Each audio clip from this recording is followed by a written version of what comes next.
Hi everyone, Assalamualaikum. Welcome to Faumia's Cooking Channel. இன்னைக்கு நம்ம சேனல்ல என்ன ரெசிபி பார்க்க போறோம்னா பட்டர் பன்னீர் மசாலா. வாங்க இதுக்கு தேவையான இன்கிரிடியன்ட்ஸ்லாம் பார்த்துடலாம். பட்டை, கிராம்பு, ஏலக்காய்,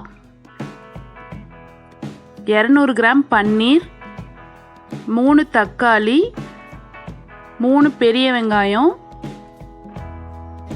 காஷ்மீரி மிளகாய் ஒரு 6-7 பீஸு, பே லீஃப் 2, பூண்டு ஒரு கட்டி, இஞ்சி ஒரு துண்டு, முந்திரி ஒரு 10 அளவு,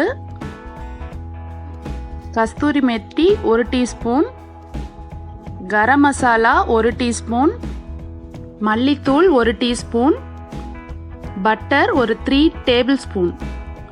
வாங்க இது எப்படி செய்யறதுன்னு பார்க்கலாம். ஒரு பேனில் ஃபஸ்ட்டு வந்து ஆயில் ஊற்றிக்கலாம்.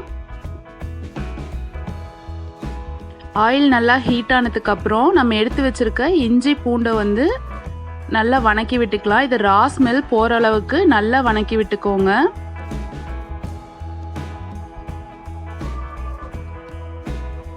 கலர் சேஞ்ச் ஆகிற அளவுக்கு நல்லா வணக்கி விட்டுக்கோங்க. அடுத்தது இதில் வெங்காயம் ஆட் பண்ணிடலாம். நான் 3 வெங்காயம் ஸ்லைஸ் பண்ணி வச்சுருக்கேன். அதையும் நல்லா மிக்ஸ் பண்ணி நல்லா வணக்கி விட்டுக்கலாம்.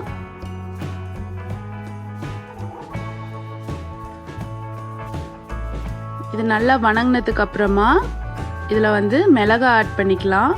காஷ்மீரி மிளகாய் இல்லைன்னா நார்மல் வரமிளகாயை ஆட் பண்ணிக்கலாம். கூடவே 3 தக்காளி கட் பண்ணி வச்சுருக்கேன், அதையும் ஆட் பண்ணிக்கிறேன். இது வந்து ரொம்ப ஸ்மாஷ் ஆகிற அளவுக்கு வணக்க வேணாம், ஒரு அளவுக்கு வந்து வணங்கினாவே போதும். இது வணங்கினதுக்கு அப்புறம் இதில் வந்து நான் முந்திரி ஆட் பண்ணிக்கிறேன். இது நல்லா வணங்கினதுக்கு அப்புறம் இதை ஃபைன் பேஸ்ட்டாக அரைச்சி எடுத்துக்கலாம். அடுத்தது ஒரு பேனில் ஒரு 2லேருந்து 3 டேபிள் ஸ்பூன் அளவுக்கு பட்டர் ஆட் பண்ணிக்கோங்க. பட்டர் கொஞ்சம் ஜாஸ்தியாகவே ஆட் பண்ணிக்கோங்க, அப்போ தான் வந்து டேஸ்ட்டு சூப்பராக வரும். இது டிஷ்ஷு நேமே வந்து பட்டர் பன்னீர் மசாலா, அதனால் பட்டர் வந்து கொஞ்சம் ஜாஸ்தியாகவே ஆட் பண்ணிக்கோங்க. அடுத்தது அதில் பே லீஃப் ஆட் பண்ணிக்கலாம். பட்டை, கிராம்பு, ஏலக்காய் 3ஐயும் ஆட் பண்ணிக்கோங்க. ஆட் பண்ணிவிட்டு நம்ம அரைச்சி வச்சுருக்க இந்த பேஸ்ட்டை வந்து உள்ளே சேர்த்துக்கலாம். இதை நல்லா மிக்ஸ் பண்ணி விட்டுக்கோங்க. இது ரொம்ப நேரம் வணங்கணும்னு அவசியம் இல்லை, ஏன்னா நம்ம எல்லாமே ஃப்ரை பண்ணி தான் அரைச்சி எடுத்துருக்கோம். இந்த மாதிரி ஒரு கொதி வந்தால் போதும். இப்போ மசாலா ஆட் பண்ணிக்கலாம். மல்லித்தூள், கரம் மசாலா தூள், தேவையான அளவுக்கு உப்பு சேர்த்துக்கோங்க. சேர்த்துட்டு இதை நல்லா மிக்ஸ் பண்ணி விட்டுக்கோங்க. இது ஒரு கொதி வர அளவுக்கு நம்ம வெயிட் பண்ணலாம். தேவைப்பட்டா கொஞ்சம் வாட்டர் ஆட் பண்ணிக்கோங்க.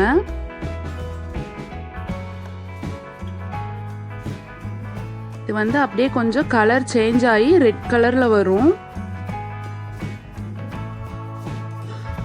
இந்த டிஷ் வந்து சப்பாத்தி, நான், தோசைக்கெல்லாம் செமையான காம்பினேஷனாக இருக்கும். இந்த மாதிரி ஒரு கொதி வந்ததுக்கு அப்புறம் நம்ம எடுத்து வச்சிருக்க பன்னீர் ஃபுல்லாமே ஆட் பண்ணிடலாம். பன்னீர் சேர்த்ததுக்கு அப்புறம் ரொம்ப நேரம் குக் பண்ணிட்டும் இல்லை, ஒரு 3 to 5 மினிட்ஸ்லேயே வந்து பன்னீர் வந்து ஃபாஸ்ட்டாக குக் ஆயிரும். அவ்வளோதான், ஒரு கொதி வந்தோடனே நம்ம வந்து ஆஃப் பண்ணிடலாம். பாருங்க சூப்பராக ரெடியாகி வந்துருச்சு. இப்போ வந்து கஸ்தூரி மெட்டியை வந்து நம்ம கொஞ்சம் க்ரஷ் பண்ணி மேலே ஆட் பண்ணிக்கலாம். இந்த டிஷ்க்கு வந்து கஸ்தூரி மெட்டி நல்ல ஒரு ஃப்ளேவர் கொடுக்கும். சப்பாத்தியோட இந்த கிரேவி பன்னீர் வச்சு சாப்பிட்டோம்னா டேஸ்ட் வேற லெவலில் இருக்கும். இதை நீங்கள் சர்வ் பண்ணும்போது பட்டர் கொஞ்சம் மேலே வச்சு சர்வ் பண்ணுங்க, இன்னும் கொஞ்சம் ரிச்சாக இருக்கும். பாருங்கள் சூப்பராக ரெடி ஆயிடுச்சு பன்னீர். இந்த ரெசிபி கண்டிப்பாக உங்களுக்கும் பிடிச்சிருக்கும்னு நினைக்கிறேன். பிடிச்சிருந்தா லைக் பண்ணுங்கள், ஷேர் பண்ணுங்கள், கமெண்ட் பண்ணுங்கள். இதுவரைக்கும் எங்கள் சேனலை சப்ஸ்கிரைப் பண்ணாதவங்க சப்ஸ்கிரைப் பண்ணுங்கள். தேங்க்ஸ் ஃபார் வாட்சிங்.